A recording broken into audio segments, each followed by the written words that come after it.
नमस्कार मंडळी मराठा समाजाची 2 वेळेस फसवणूक झाली। मुंबईत गेल्यानंतर सुद्धा जी.आर काढण्यात आले। जी.आर काढल्यानंतर त्याची पूर्तता करण्यात आली आणि मराठा समाजाचे जे काही कुणबी प्रमाणपत्र असतील ते थोड्याफार प्रमाणात वाटण्यात सुद्धा आले। परंतु आता मनोज जरांगे पाटील यांनी परत एकदा 29 तारखेला मराठा समाजाला हाक दिलेली आणि या हाकेला निश्चितच मराठा समाज मोठ्या संख्येने मुंबईत किंवा आंतरवाली सराटी या ठिकाणी जाणार आहे। त्यामध्ये कोणत्याही प्रकारचं दुमत नाही। परंतु खरंच मराठा समाजाची जी काही दिशाभूल असेल ते सरकार करते की मनोज जरांगे पाटील करतात, असे अनेकाला पडलेले प्रश्न आहेत। आणि या संदर्भात चर्चा सुद्धा तशाच आहेत की मराठा समाजाला ओबीसीतून आरक्षण मिळणार का आणि ते देखील टिकाऊ मिळणार का, असे काही प्रश्न असतील। आता याचं उत्तर आपण थोडक्यात या व्हिडिओच्या माध्यमातून घेणार आहोत। मराठा समाजाची फसवणूक ही मनोज जरांगे पाटील यांच्या माध्यमातून झाली का की मग सरकारच्या माध्यमातून झाली, नेमकं मराठा समाजाच्या पदरात काय पडलं हे आपण थोडक्यात समजून घेण्याचा या व्हिडिओच्या माध्यमातून प्रयत्न करणार आहोत। तर मंडळी, मी गणेश ठाकरे, महाराष्ट्र नेता या चॅनलवरती आपलं सहर्ष स्वागत आहे। तुम्ही चॅनलवर नवीन असाल तर नक्कीच चॅनलला सबस्क्राईब करा। म्हणजे ज्या अर्थी मराठा समाजाला 2 वेळेस मुंबई जायचं काम पडलं।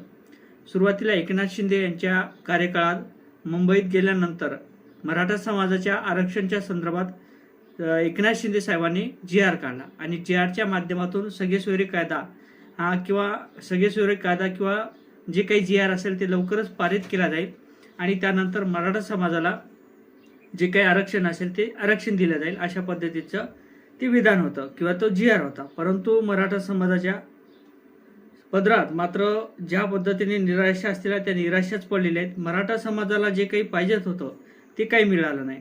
त्यानंतर मराठा समाजाने मनोज जरांगे पाटील मोठ्या संख्येने मुंबईत गेले आणि त्यानंतर परत कोर्टाने काही आदेश दिले की लवकरात लवकर आझाद मैदान खाली करण्यात यावं किंवा ज्या पद्धतीने विखे पाटील असतील, त्यानंतर अनेक नेते असतील, मनोज जरांगे पाटील यांचे सहकारी असतील, त्या ठिकाणी जे काही अभ्यासक असतील हे सगळ्यांनी आपण बघितलेलं असेल, त्या ठिकाणी जी.आर सुद्धा काढण्यात आला होता।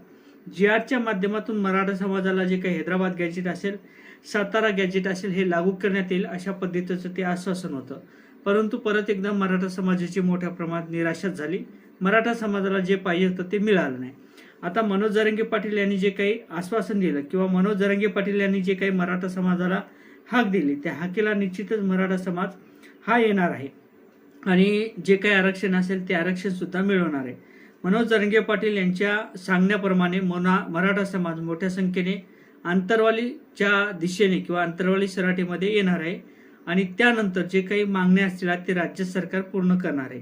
कारण तर यापूर्वी सुद्धा जे काही 2 वेळेस आंदोलन झाले किंवा अनेक वेळेस बैठका झाल्या किंवा अनेक वेळेस उपोषण झाले, या दरम्यान सुद्धा मराठा समाजाच्या काही ना काहीतरी पदरात पडलं।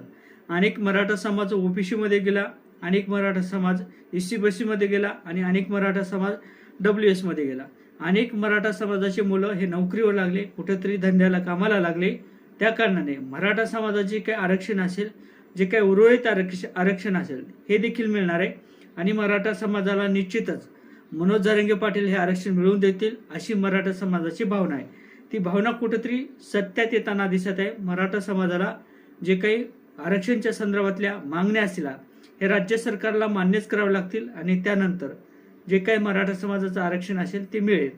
अशा पद्धतीने सध्याच्या जे काही चर्चा असतील, विरोधकांच्या माध्यमातून जे काही बोलल्या जाते किंवा विश्लेषणकर्त्यांच्या माध्यमातून जे काही बोलल्या जाते त्याप्रमाणे मराठा समाजाला निश्चितच हे आरक्षण लागू होणार आहे आणि त्यानंतर मराठा समाजाच्या पदरात काय पडलं हे त्यांना विचारा, ज्यांची मुलं नोकरीवर लागले, ज्यांच्या मुलांना जे काही डोनेशन असेल ते कमी झालं किंवा शाळेच्या फी असतील ते कमी झाल्या। म्हणून मराठा समाजाची फसवणूक ही मनोज जरांगे पाटील यांनी केली नाही किंवा मराठा समाजाची फसवणूक हे मनोज जरांगे पाटील हे कधीही करणार नाहीत, असेही बोलले जाते। आता या संदर्भात नेमकं तुम्हाला काय वाटते, कमेंट करा।